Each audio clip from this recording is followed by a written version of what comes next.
नमस्कार बच्चों, आज हम राजू की कहानी सुनेंगे। ये कहानी है हमारे आसपास की दुनिया को साफ और सुंदर रखने की जिम्मेदारी की। क्या आप जानते हैं कि हमारी छोटी छोटी आदतें हमारे समाज पर कितना बड़ा असर डाल सकती हैं? राजू एक प्यारा सा लड़का था, लेकिन उसमें एक बुरी आदत थी। उसे सार्वजनिक स्थानों पर जिम्मेदारी से रहना नहीं आता था। वो जहाँ मन करता कूड़ा फेंक देता, नियम तोड़ देता और किसी की परवाह नहीं करता था। एक दिन राजू सड़क पर केला खा रहा था।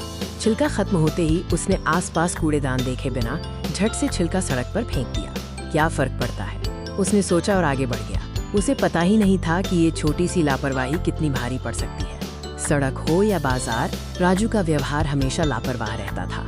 वो लाइन तोड़कर आगे जाता, जोर जोर से चिल्लाता और लोगों को धक्का भी मार देता था। उसे लगता था कि नियमों का पालन करना जरूरी नहीं है। पार्क में खेलने के बाद राजू कोल्ड ड्रिंक की बोतल और चिप्स के खाली पैकेट जमीन पर फेंक देता था। पार्क कितना सुंदर और हरा भरा था, लेकिन राजू की आदत से धीरे धीरे वो गंदा होने लगा। अन्य बच्चे भी उसकी वजह से परेशान होने लगे। स्कूल में भी राजू का यही हाल था। वो क्लास में देर से आता, दीवार पर कुछ लिख देता और अपने डेस्क पर पेंसिल के छिलके छोड़ देता था। अध्यापक उसे टोकते थे, पर राजू एक कान से सुनकर दूसरे कान से निकाल देता था। राजू और उसके जैसे कुछ बच्चों की आदतों के कारण शहर में गंदगी बढ़ने लगी। कूड़ा हर जगह दिखाई देता था, सार्वजनिक स्थान गंदे हो गए थे और हवा में बदबू फैलने लगी थी। ये गंदगी अब सिर्फ दिखने में खराब नहीं थी, बल्कि ये समस्याएं पैदा कर रही थी। कूड़े के ढेर पर मच्छर और मक्खियां पनपने लगे। गली में इतनी बदबू थी कि लोगों को मास्क लगाकर चलना पड़ता था। जल्द ही आसपास के कई बच्चे बीमार पड़ने लगे। राजू की लापरवाही अब समाज के लिए खतरा बन गई थी। एक दिन वही हुआ जिसका डर था।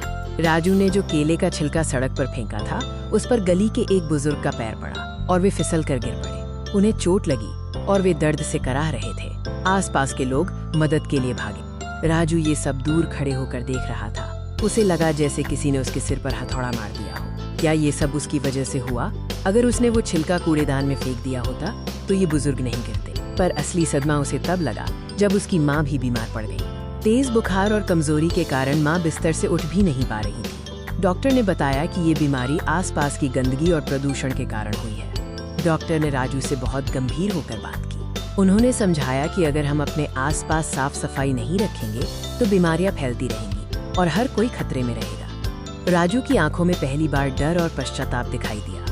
राजू ने देखा कि कैसे उसकी छोटी छोटी लापरवाहियों ने उसके प्यारे पार्क को गंदा कर दिया और कैसे आज उसकी माँ भी उसी गंदगी के कारण बीमार है। उसे अपनी हर गलती याद आई, माइनस सड़क पे कूड़ा फेंकना, पार्क को गंदा करना, नियम तोड़ना। उसकी आंखों से आंसू बहने लगे। राजू ने उसी पल फैसला किया, बस अब और नहीं। उसने प्रतिज्ञा ली कि वो सिर्फ अपनी आदतों को ही नहीं बदलेगा, बल्कि वो अपने आसपास की दुनिया को साफ और सुंदर बनाने में मदद करेगा। सबसे पहले राजू ने अपनी गली और पार्क में सफाई शुरू की। अब वो हमेशा कूड़ेदान का इस्तेमाल करता था। उसने अपने दोस्तों से भी ऐसा करने को कहा। जल्द ही आसपास की गंदगी कम होने लगी और बदबू भी धीरे धीरे गायब हो गई। राजू एक नागरिक जिम्मेदारी हीरो बन गया। वो स्कूल में भी नियमों का पालन करता और दूसरों को समझाता कि साफ सफाई क्यों जरूरी है। उसने बुजुर्गों की मदद करना शुरू किया और लोगों को अच्छी नागरिकता के बारे में जागरूक किया। बच्चों, राजू की कहानी हमें सिखाती है कि हमारी जिम्मेदारी सिर्फ हमारे घर तक ही नहीं है, बल्कि पूरे समाज के लिए है। याद रखो, सफाई और अच्छे व्यवहार से हम अपने देश और दुनिया को एक बेहतर जगह बना सकते हैं। हर नागरिक को जिम्मेदार बनना चाहिए। स्वच्छता ही सेवा है। धन्यवाद।